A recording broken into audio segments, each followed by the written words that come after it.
Good morning. Welcome to the tea table. Yes, it's not afternoon. We're going to have a morning, autumn, September tea time together. Yes.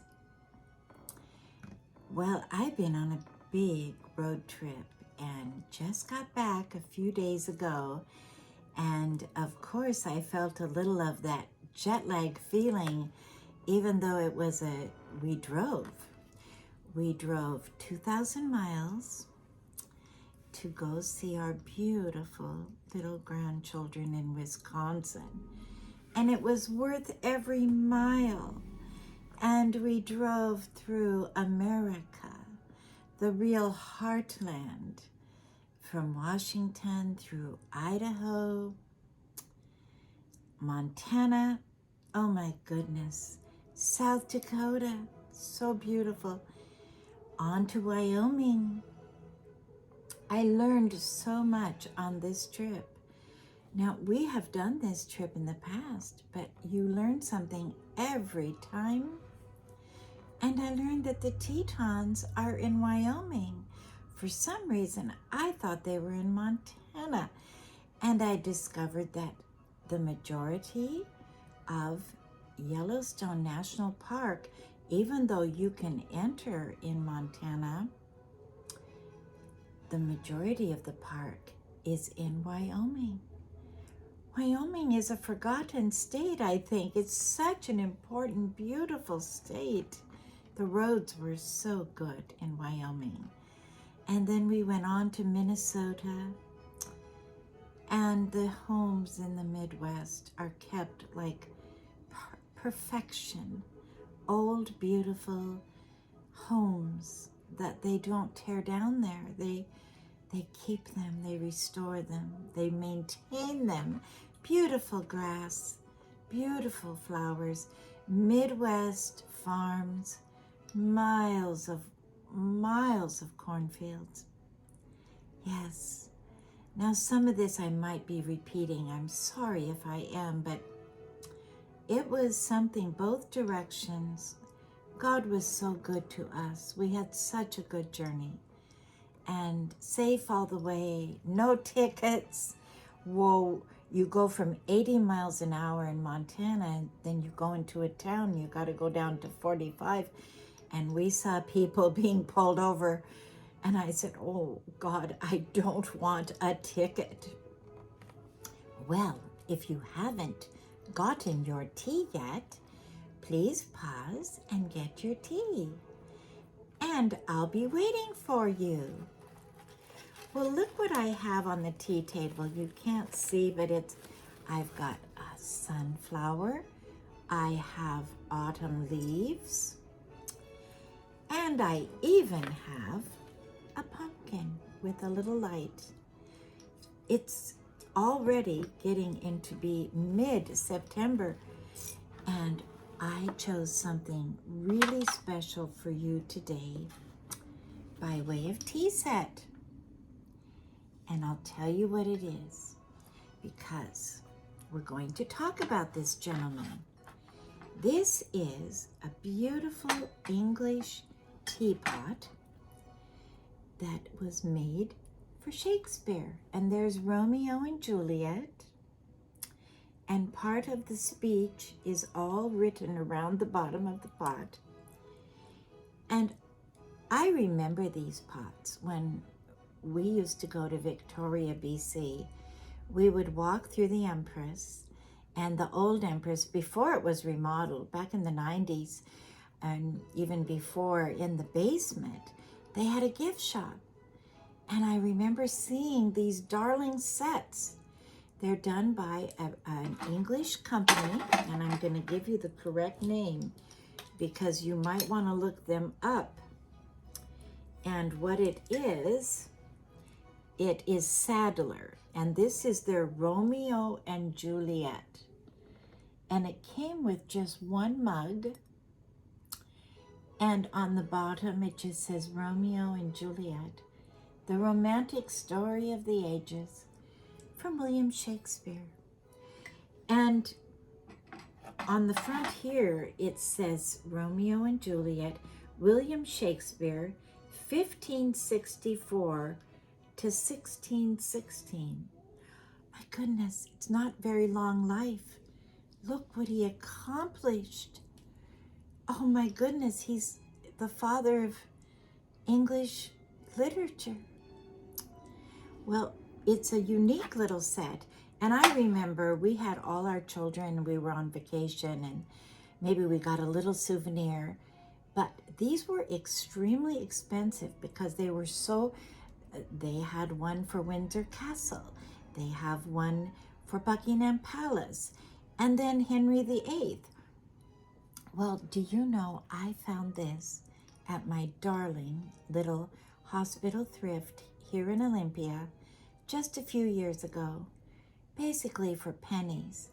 And it was like God gave me my desire to have one of these. Now my little thrift shop is closed, but I am grateful for what I was able to obtain.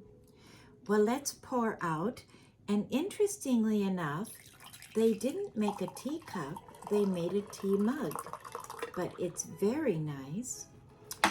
I am serving us berry tea, the very British.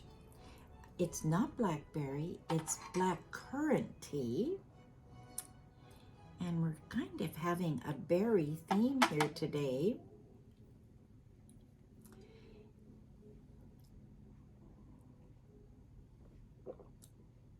Oh my goodness, that is delicious. This is tea my son sent me several years back from a Russian tea shop in California. And it's called, like I said, black currant tea. He is so generous. Sam and Alexandra, they sent me a huge box. Well, I put it in tins because I couldn't, of course, use it that quickly. And do you know, I found some today in a tin, and it is delicious. Tea will keep for years if kept in an airtight container. Well, speaking of berries, I had to bring a little token of something so fabulous. I put a fork on, but I think I'll take the fork off. I want to show you. This is black 3-berry pie, blackberry, raspberry, and huckleberry, made by my darling sister-in-law, April. She's queen of the pies. I have another friend that makes fabulous pies, Jamie.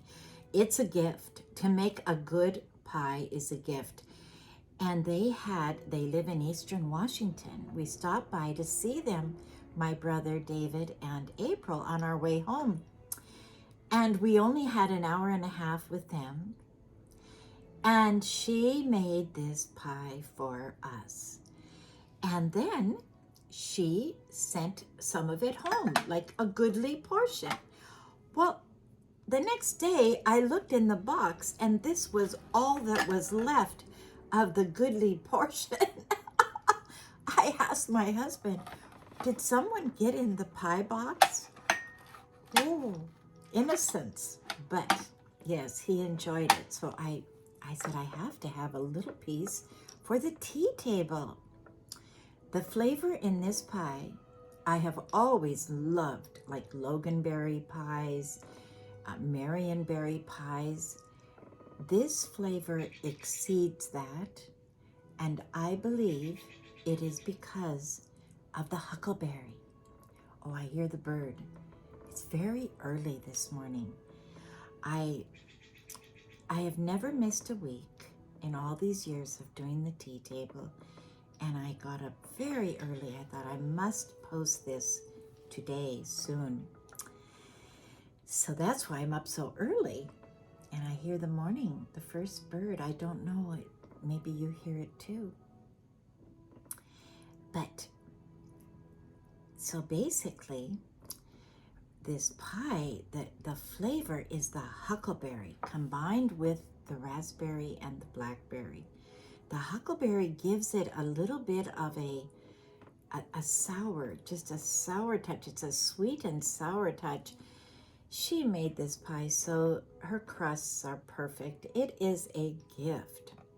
Well, then, as I was leaving, my brother David, he made triple berry jam, which we have, and I tasted that yesterday.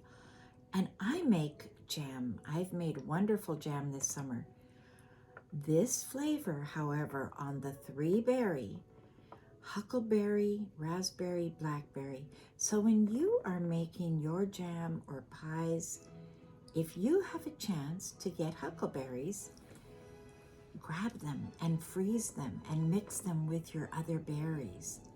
They give a divine touch. Well, when we were driving home, my last tea talk I did with you was in the little tea room at Mount Horeb. Remember, in Wisconsin, the little Norwegian town. They have so many towns that are ethnic. And Decorah, Iowa, which we came through, also is very Norwegian.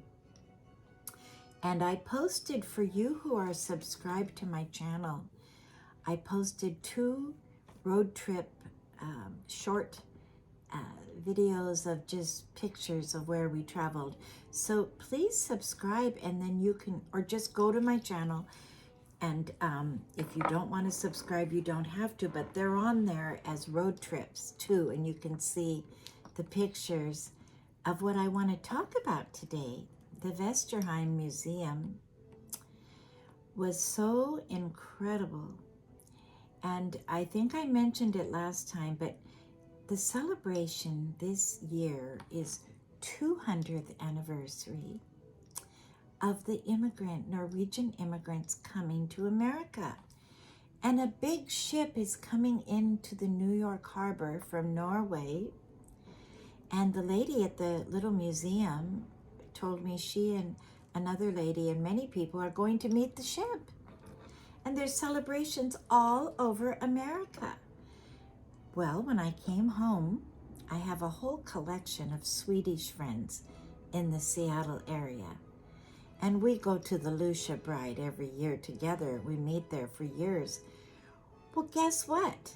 They are all going to the Leif Erikson Norwegian celebration for the immigration in October in Ballard. And so now I'm going too. And they aren't even Norwegian, they're Swedish, but they love their Scandinavian roots, and it's a really special year and special event.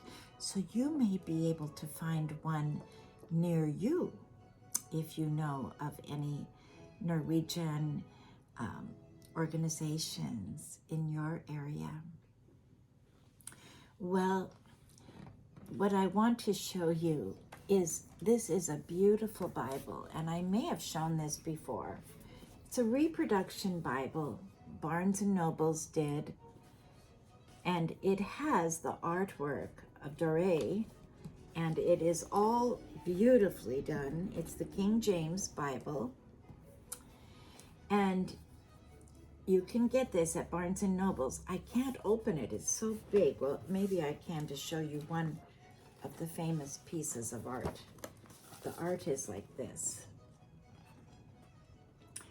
And I was thinking so much on my journey, because I was preparing to teach my class, which I did Saturday to my wonderful, wonderful Kenyans. Well, we had convocation, so we didn't have formal classes yet, but we all came together. What a fabulous gathering. The Kenyans do it right.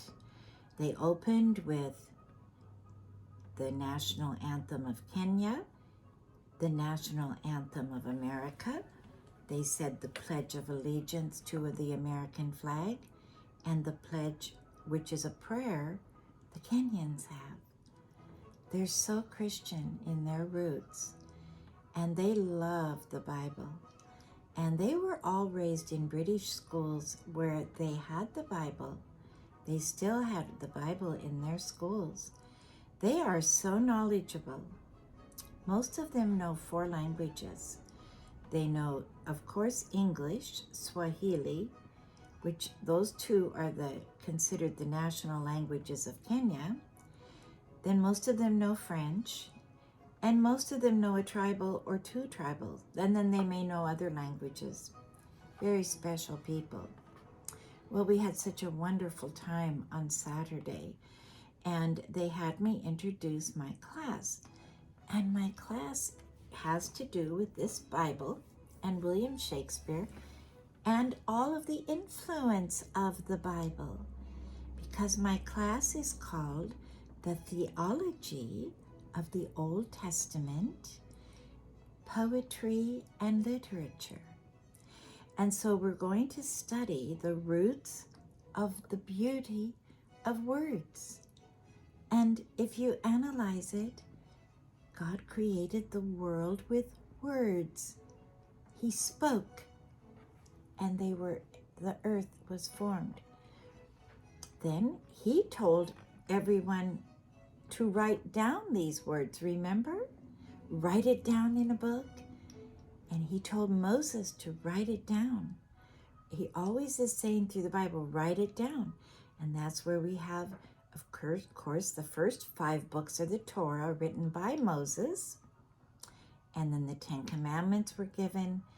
And that is the foundation of all Western civilization. It is the foundation of goodness for life.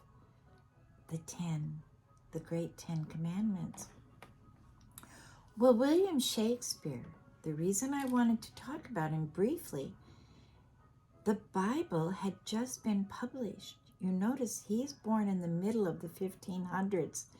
The Bible was published in the middle of the 1500s.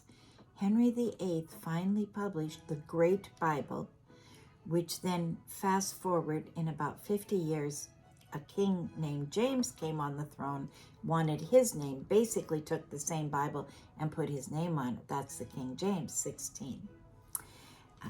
But William Shakespeare was born in this time where the Bible was in print, and that created literacy for the common man. Before that time, you had to know Latin, Hebrew, or Greek to even read anything. You had a Bible translated by Wycliffe, the New Testament, in the 12s, but that was old Chaucer English. And remember, everything is hand copied, no printing press. So Shakespeare is born in this magical miracle time, and he gives the Bible the credit for his greatness. And from that, and all of his beautiful sonnets, his poetry, and then you have following Shakespeare in the 1600s, all the Puritan divines, John Milton, Paradise Lost, poetry. I've talked about this before, but repeating is not a bad thing. Then you have John Bunyan writing Pilgrim's Progress. These are the greatest works. They're all coming within 100 years after the printing of the Bible.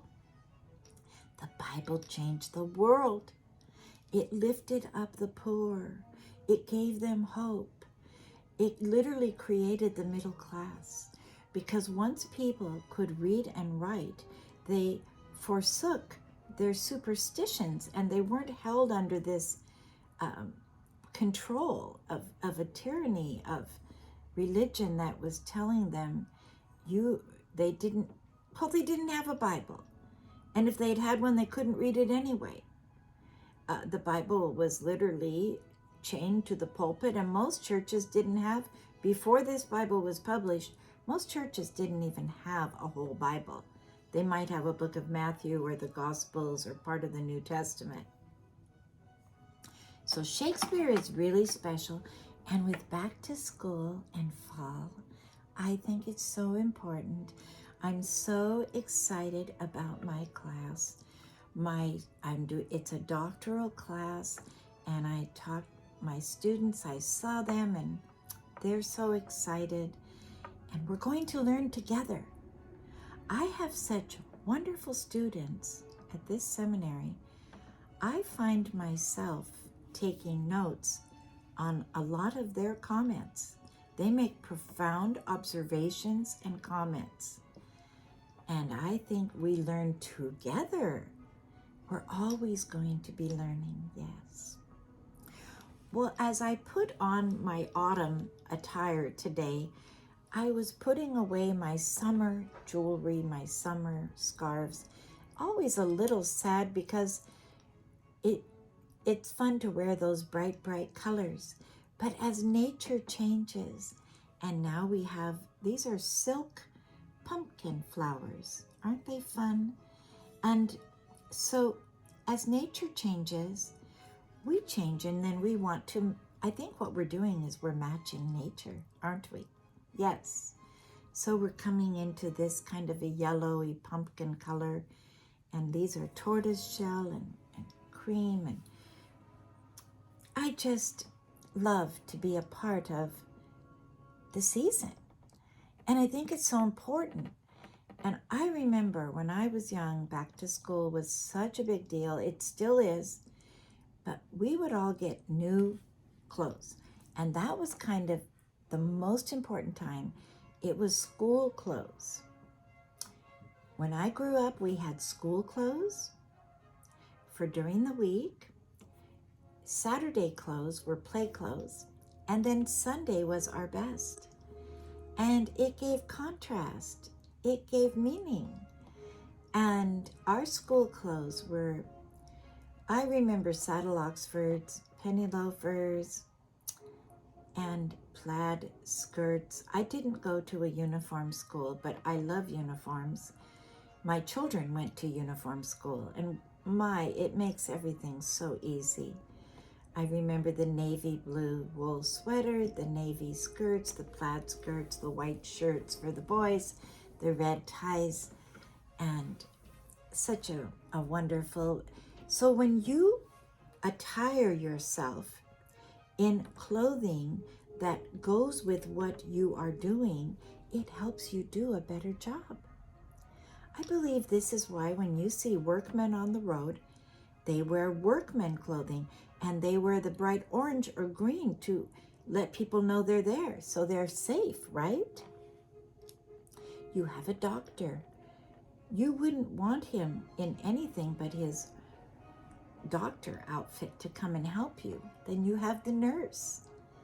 Yes. Then you have a bus driver. Then we have the policeman and the fireman. Each one is wearing a uniform, which is a non-verbal communication. It doesn't have to tell you. Well, I think when we enter fall, we should try to wear things that match the leaves if we can, and the season. And it's so fun. And most people do. But some people don't. And I've noticed that some people, they wear the same thing summer, fall, winter, spring, especially in Washington State, because we are not cold like other places or so hot. You can wear a Costco jacket and probably wear it all year, except when it really gets cold. And God bless Costco. But if everybody looks like IKEA, Costco, REI, and it's all like tones that are gray and black and brown and muted tones. I want to see more color. And I think we need to make an effort to bring color and beauty wherever we can. Yes, we want to. My son sent me, it's on my phone so I can't show you, this most gorgeous drinking fountain in England that was made 100 years ago. And it's carved and it has detail. It's a work of art. That's the drinking fountain 100 years ago. Then they showed today's drinking fountain, just a slab of steel, just a slab of steel. No line, no design. God created us with a craving for beauty. Everyone that sees a rose says, ah, a rose. You don't have to tell people that's beautiful. You see a sunset, ah, a sunset. Oh, you don't have to tell anyone that's beautiful. Walking in nature, breathing fresh air. It feels so good. No one has to tell us. And God gave us this deep desire to create. And that's what I want to finish with. When I was in Mount Horeb, that little where I did the tea room talk, there was a Scandinavian shop, an old white house with red trim, beautiful with a turret, built in 1860 by Norwegian immigrants. And now it's a wonderful little gift shop. Well, I went in and found my favorite calendar, which I have not had for years, Carl Larson. And I brought it to show you. I brought a fall bag. Here's a nice, fun fall bag I'll show you. Kind of in the tortoiseshell leopard colors of fall. And I put it in, and this is it. Carl Larson. And we're going to talk more about weaving next time, but see, that is his wife. And he and his wife were both artists. He was Swedish back in the Victorian era. He was a gifted artist, but he didn't have a lot of money. But his wife's family had money, and the relatives believed in him, and they provided for him and his family so he could paint. And then he became the most famous artist in Scandinavia. He's Swedish. I just want to show you some of his art. In this little shop, the lady was so sweet, so Norwegian. She had just cut up old Carl Larson and had these sitting, and she was selling these for pennies. She said, I didn't want the pictures wasted. And so I thought, isn't that a good idea? Don't throw these calendars away, cut them up. This is a very famous one of the big sister and the little sister in the kitchen. I want you to notice he's painting domestic scenes. These are his children. This is his house. And every inch of their house is decorated so incredibly. And this is like part of their art room. Isn't that just fabulous? Then, the thing that's interesting is he did this of his family. And if he hadn't done this, we wouldn't have a record of Swedish life because this was before photographs. So he painted it. This is a darling little girl. It says little flicka. Flicka is girl in Swedish. And the svenska flicka is known for her blonde hair and blue eyes. And here we have another. Look at the detail on their bed and how you can look him up. If you love these paintings, you can see more of them online. And he just did all the domestic scenes of their life in Sweden. And like I said, now he is the face of Swedish art. Grieg is the famous musical composer from Norway, Edvard Grieg. And Carl Larson is, I love this. I love the snow scenes. And it just shows how they lived. This is when they were using plow and horse. And this is his wife from the back painting. He painted her painting. Isn't that just lovely? You know, I have always, when I traveled in Europe, when I was young, I would go to the art galleries and you just drink it in. And then you can only take so much. I literally made myself go to every cathedral, every art gallery, every museum that I could possibly. And then I came home, I was full. I couldn't go to another museum for a while. But what I used to get at those museums, I would just get little postcards. You know, I was a student. I didn't have a lot of money. But as a souvenir, I could get a postcard. And the cool thing about these, now look at this art. This is not Carl Larsson, but this was from the Vesterheim Museum. And I love this Viking ship. Isn't that beautiful? You can take this kind of art because it's not copyrighted. No one owns it. It's so old. I mean, really. And you can copy it yourself and make your own greeting cards and your own things or frame them. But when you go to a museum and you go to the gift shop, often the things are very expensive, but you can usually afford a postcard or a little picture. And it's so nice. I love my postcards from my European journeys. I have a whole box upstairs, and I love to look at them.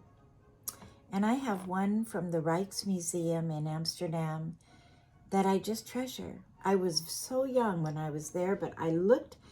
Here was Rembrandt painting Jeremiah the prophet. And Rembrandt puts on Jeremiah the prophet a hat like he wears. Isn't that fascinating? It's called the Rijksmuseum in Amsterdam, and I'm sure it's still just filled with Rembrandt. It's the Rembrandt Museum, basically. When you see the real, true paintings, they are so enriching. I remember when I worked in London and lived in London, I worked and studied in London at a historical library. A wonderful little gentleman, Mr. Mackenzie, he loved me and he wanted to take me to see something every noon. So on our noon lunch hour, he would take me to different places in London. We could walk. And we went often to the National Gallery, which is at Trafalgar Square. And it is so worth seeing. And I remember going in there, and Turner was one of the great painters. Many of his Holbert's paintings are in there. And I remember looking closely, the pearl necklace on the lady. When you see how they create that in art, because I'm not a graphic artist. I love art. I'm an artistic person, but I'm not a graphic artist. I'm a musician. But to see how they create a pearl, when you go to an art gallery sometime, look close and analyze. And it is so fascinating how the human eye, when it stands back, the perspective. Yes. Even the Mona Lisa in the Louvre, I saw the Mona Lisa. The Mona Lisa, her eyes they follow you. It is incredible. How did he do it? We don't know. But travel is enriching. And I hadn't been to a museum for a long time. But this Vesterheim Museum is worth seeing in Decorah, Iowa. It's the largest ethnic museum in America. It is 4 full floors of all of the things that the immigrants were involved with. And beautiful wood carving and chests, and then beautiful clothing and woven. They did a lot of weaving and a lot of handwork and knitting, and also beautiful. But like I said, if you go to my channel, I couldn't make iMovie work. I didn't know how to make that work this time. So it's stills, but it's in a video format. And when you see all those old things, that is the Vesterheim Museum. So you can have a little peek. Yes. Thank you so much for joining me today. This has been so special. And this little one, I just have one little pumpkin, but it's a little light inside.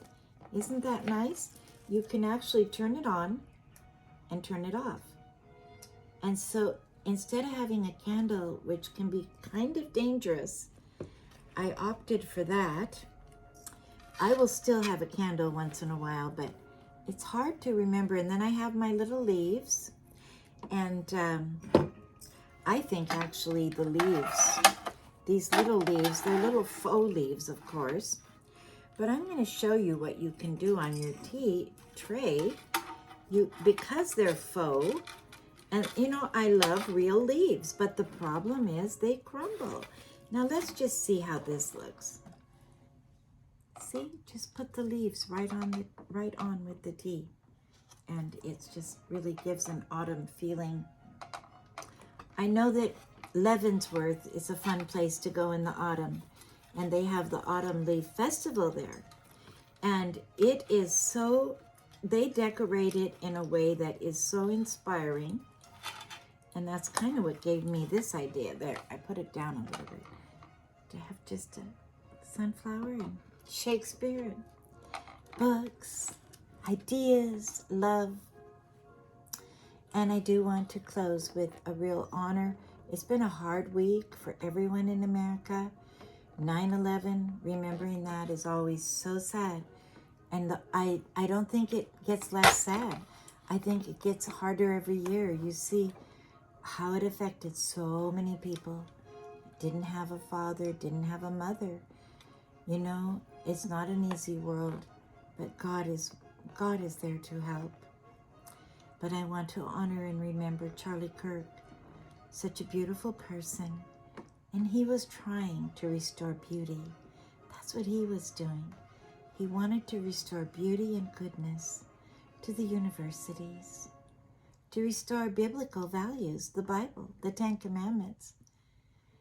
And all through history, everyone that has ever read them, even other people of other religions, have said this is the perfect way to live. Gandhi, who was not a Christian, said the words of Jesus are the purest words that have ever been spoken, if we could only live his words. That's what Charlie Kirk was trying to do. He was trying to bring God, the Bible, and truth back to the university, where the whole creation of universities, study the history, was to study the Bible. 90% of them were theology schools. Theo means God. Ology means study. We're to study God. Harvard, Yale, Princeton, Oxford, Cambridge. They were all. Theology was called Queen of the Sciences.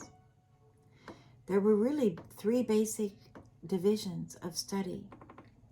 There was theology, there was law, and then there was philosophy, and then medicine. But medicine for many years was studied under, doctors would study as apprentices under doctors. Then it became part of the curriculum at the universities. But even law was often studied as, it was mentored young people because they had to pass the bar exam. If they could pass the bar exam, they could become a lawyer. So many would be apprenticed. But theology was the one study that was always done in the framework of the schools. And Martin Luther, who really is considered the father of modern education, because he said everyone needs to be educated. He created literacy in Germany through translating the New Testament into a written German. And he said, if the Bible is ever neglected in education, we will be educating fools.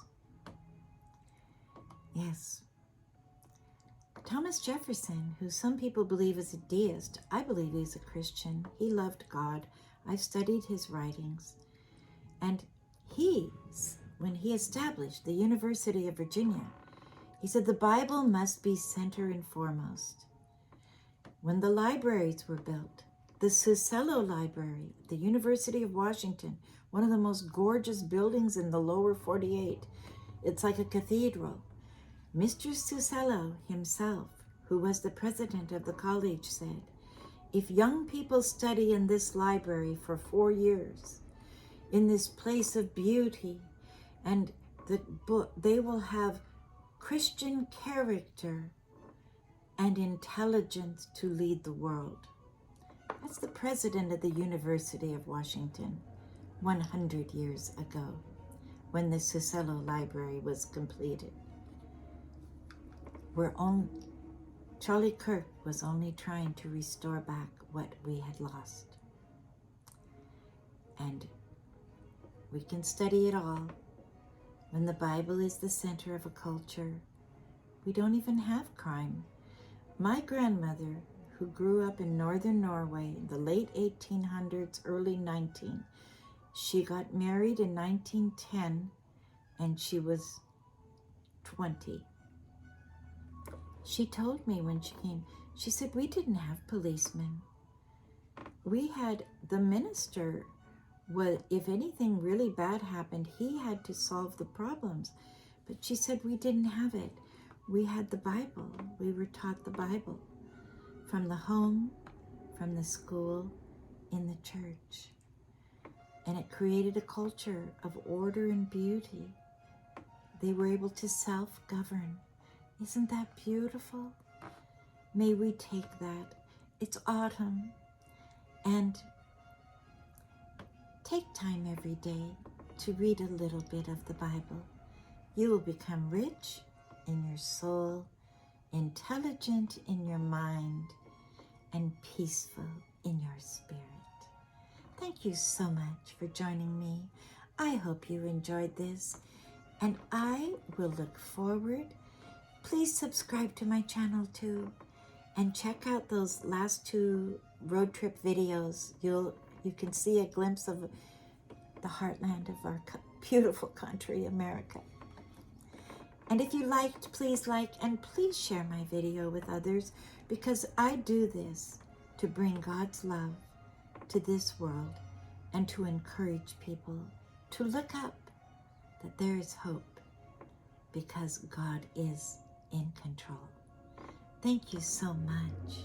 Happy September, and I look forward to seeing you next time.